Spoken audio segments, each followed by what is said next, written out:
She's running it now. Welcome to the TMZ podcast. Happy Friday. Here with one of my favorite coworkers. Really? Yeah, one of the favorites. Yeah, one of my old bestie, Charlie Cotton's been texting me nonstop this morning. Oh yeah. He's still doing his classic send 15 texts without responses.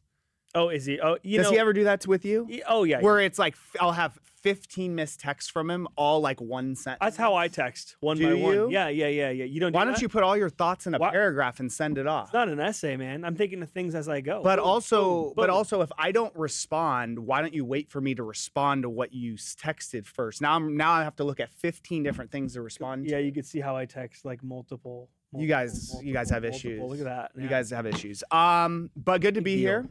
Yeah. Courtney is busy today. Siobhan's out, so she is running the show for TMZ TV. Yeah. So I'm stuck with you.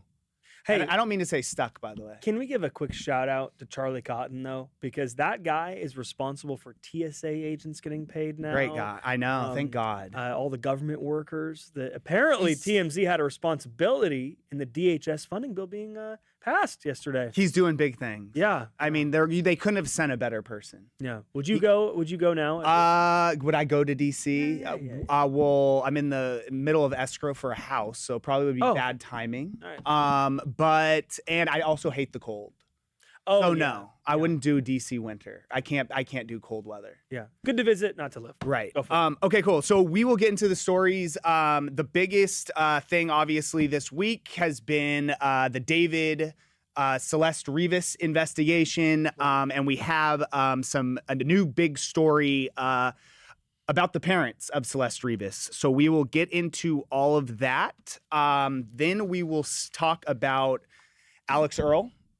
So she reunited with an ex yesterday, which was interesting because it's always a little awkward running into your ex. So we will tell you who that was and how that interaction went. Not always awkward.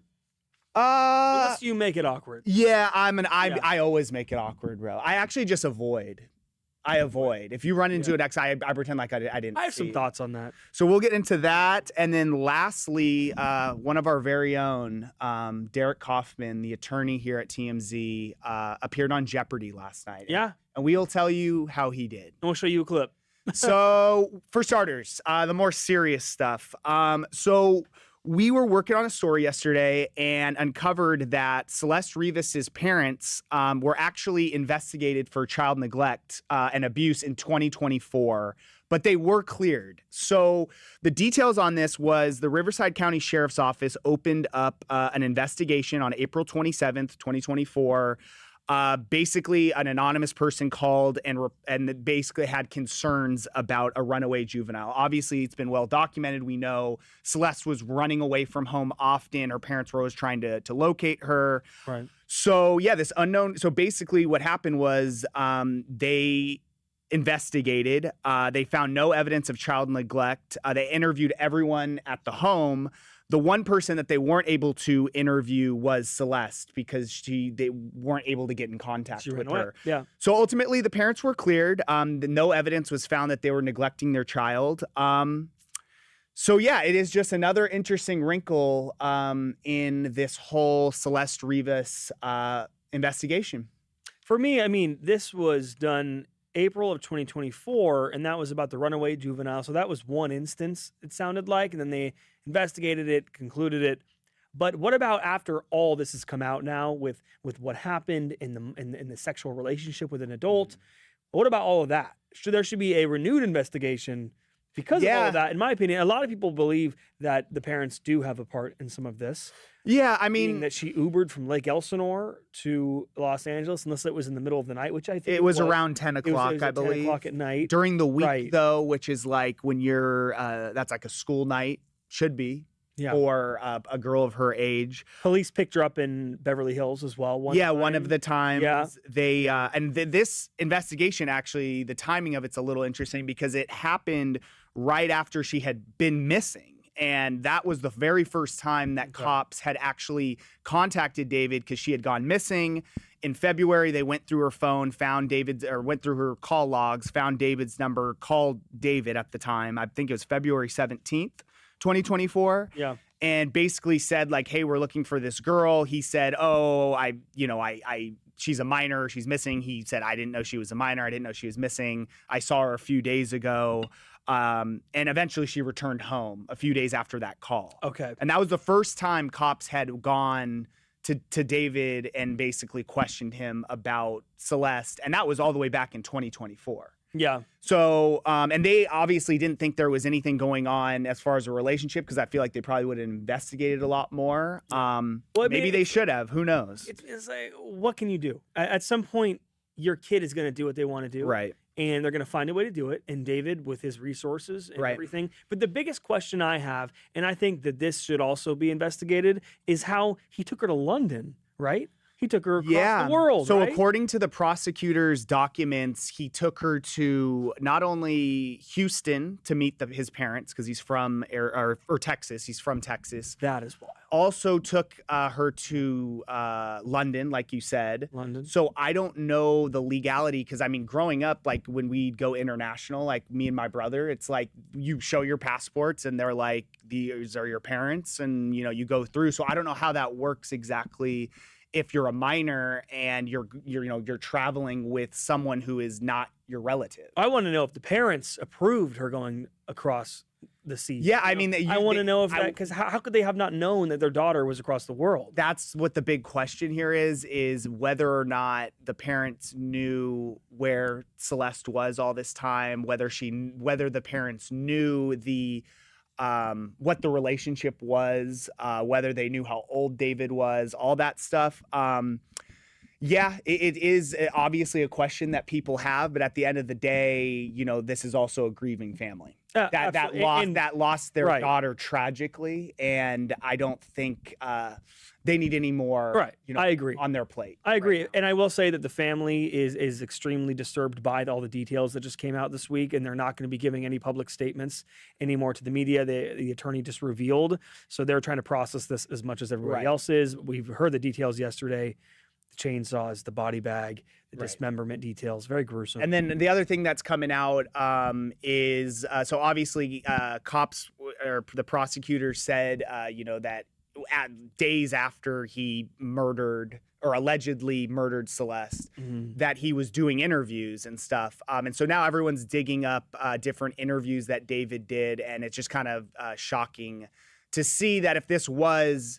It was posted on April 28th, which was allegedly a few days after. So it's unclear when this video was actually shot. That's what I want to know. Because I don't know when this was actually interviewed. We've obviously reached out to this show that he was on. They haven't gotten back to us on the exact date it was interviewed. But regardless, this is David. We're allowed to play this? This is David just talking about this right before the release of his album. Or something like that. It was cool if she hated it. I played it for her in the car. She was like, David, this song is too violent. You're talking about killing people in your music? No, not my son. And I was like, wait, I might be onto something, bro. So I dropped it right after that. And it went crazy. TikTok, viral, 1 million views overnight. I was like, oh, yeah, we cooking, boy. We cooking, boy. So right at that moment, I was like, my mom has done it again. Because if she said, because I was already skeptical about the song when I made it. Like, I was like, okay, maybe it's just too dark, I don't know what I'm doing. I held on to it for a minute until I decided to play it for my mom, and she hated it, and that was my cue. That was the you go do it.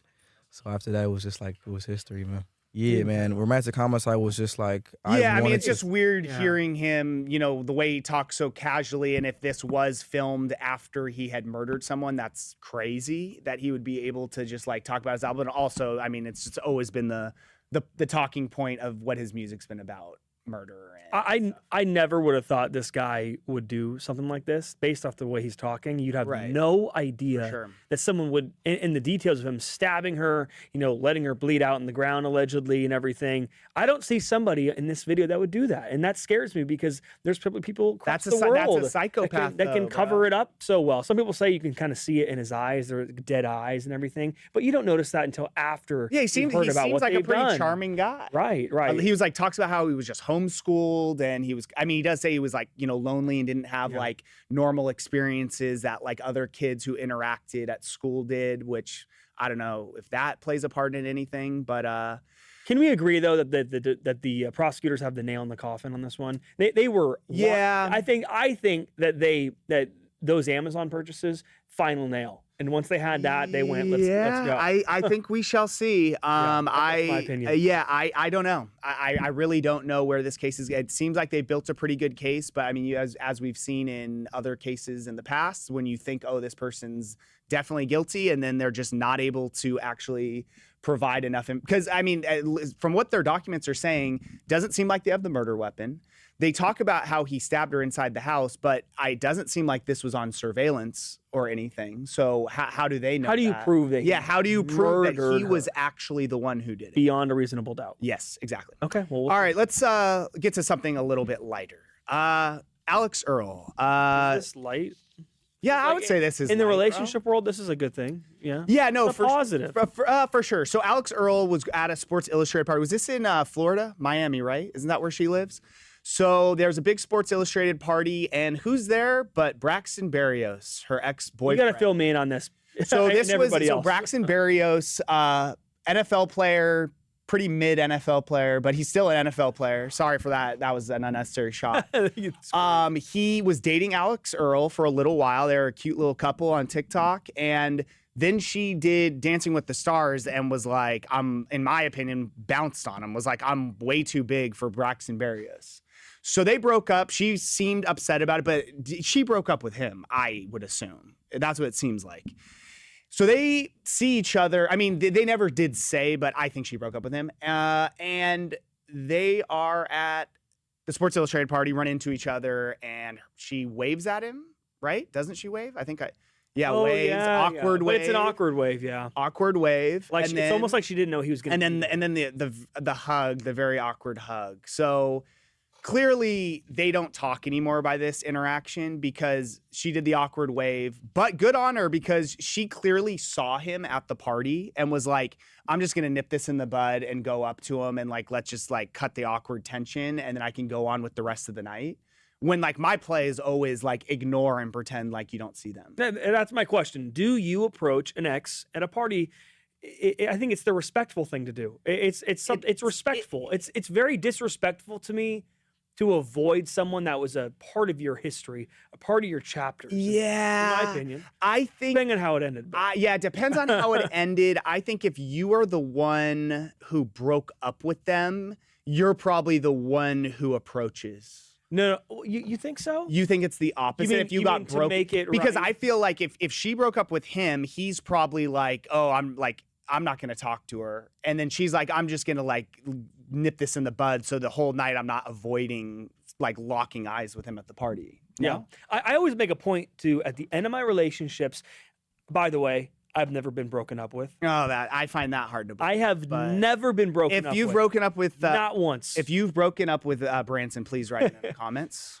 Whoa. Calm down. No, but I haven't. I'm just saying, like, always stay on good terms, though. I've been on good terms with all of my exes, every single one. All one? I could text every ex right now and be like, what's going on? Really? Yeah. That's good. Except one. Yeah, exactly. There's always the one, well, but except one. Hopefully she's not in the comments. No, definitely not. Yeah, so good on them. So it doesn't look like they talk anymore based on that interaction, and I don't think they're getting back together anytime soon. But she was the bigger person. So yeah, good for her.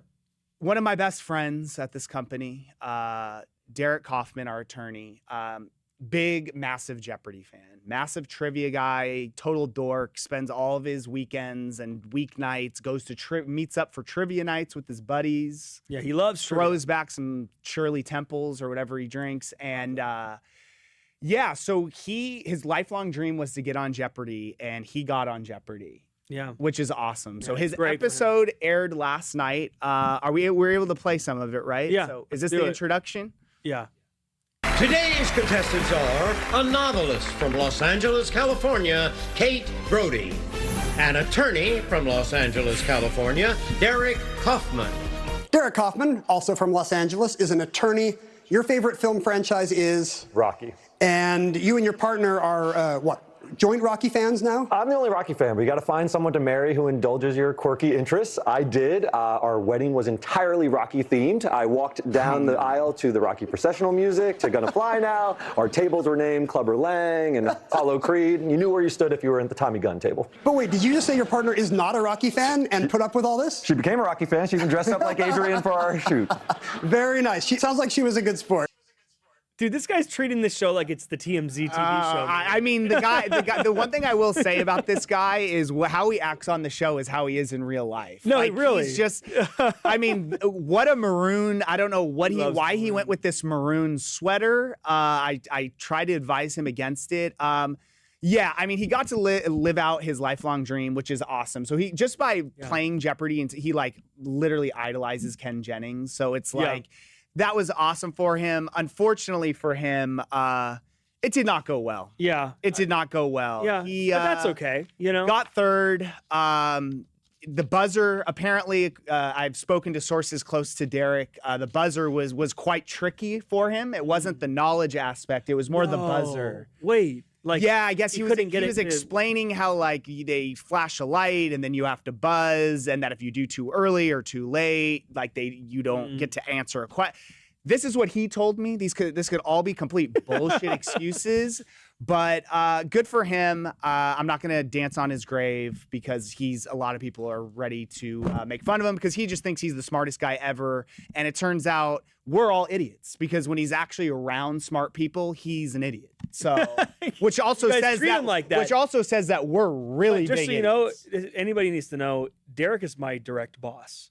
Yeah. Oh, is he? I'm going to say great things. He won. It looks like he won $1,000. No, I actually think that No? I'm pretty sure what ended up happening is he only had a certain amount of money, and I'm not a Jeopardy but guy. he didn't get on Final Jeopardy. You wager, and he of course didn't get it right, and then I think he ended up with $100. Oh man, do you think that they'll let him back on? I don't know how that works. I mean, he's a Jeopardy alum for life, so regardless of how you do, he can always say like, "I'm an alum of Jeopardy." I feel like if they see everything we're about to do on the TV show, talk about it, they might give him a redemption arc. Oh, maybe. like a Tosh.0 Yeah, I think he could fight it. Like the buzzer wasn't maybe working. He can fight it. Yeah, I mean, I would love to see him back on. I would too. And I didn't unfortunately get to watch the episode because I couldn't figure out my YouTube TV, but I will watch that tonight for sure. Right on. Great guy though, and I'm very proud of Derek. Yeah. Comments. We gotta go quick though, because the I got you, David. Danny Madison, how do you let a 30-year-old or 30? How do you let a 13-year-old? 13. Sorry, I'm having a rough No, you're go. good, man. How do you let a 13-year-old go across the country with a grown man? That a lot of people want that question answered, or if the parents knew where she was, or if she ran away and they just didn't know where she was. Disaster piece. The parents went to the police several times. Dude wrote a song and made a music video with a girl who looked exactly like her. There's no effing way he didn't kill her. We'll see. Yeah, we'll let that play out. Lori, Price is Right. Try that next time. I think he'd do really well at Price is Right. I wasn't a game show guy growing up. How did Price is Right's the one with what? Drew Carey? Yeah. Yeah. Game shows are. I don't know. I just don't find them. I love Let's Make a Deal, man. Entertaining. You seen Let's Make a Deal with Wayne Brady? No, I haven't seen that one. What's the one with the suitcases and the hot models? Deal or No Deal. I haven't seen that one. That's one. I didn't mind. Monica Brockett. Good morning, guys. I'm new here. Well, welcome, Monica. Love your message and your courage in this day and age. God bless you guys. What's our message? I'm not very courage too. I'll take it though. Yeah. I'm not exactly sure what our message is, but we're just trying to, I guess, to spread positivity. I can't talk. Spread the news. Spread accurate news and positivity. Yeah. Make it's not everything. The Bible has to be so says. serious. The Oh, Bible God, says. the Bible. Oh, Spread no. the news. Does I don't it? think this is the right news though. Does the Bible say that? Yeah. Really? says Have spread. you read that whole thing? Lauren, is the Bible says spread the news, right? You're asking the wrong person, brother. No, dude. She's Catholic. She knows. Oh, have you guys both read the Bible? I tried once. Am I supposed to say that? Is that like an HR thing? What? Like reveal someone's religion? It's like a HIPAA violation? Yeah. No, I don't know. No. Let's get out of here. Yeah, let's get out of here. Have a good weekend, everybody, and see you guys on Monday.